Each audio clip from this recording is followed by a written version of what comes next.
Hello everyone! In this tutorial, we will show you a simple and free method to unlock any phone from any carrier, even if it's not fully paid off.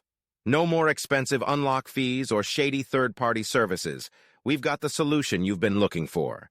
The first step is to insert an unsupported SIM card from a different carrier into your phone.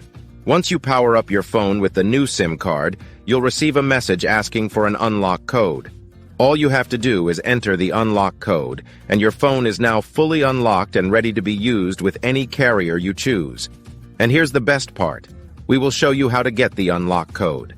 To do this, you need to find the unique identification or serial number of your phone called the IMEI number. Simply dial *#06# and the IMEI number will pop up on the screen of your phone. Based on this IMEI number, we will get the unlock code for your phone. If you're a T-Mobile customer or a customer of a mobile carrier that provides a device unlock app, you won't need an unlock code. Things will be much easier for you. Visit useanysim.com and find straightforward instructions to unlock your phone for free, based on the IMEI number of your device.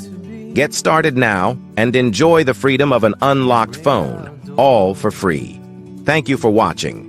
If you found this helpful, please consider subscribing and sharing with your friends.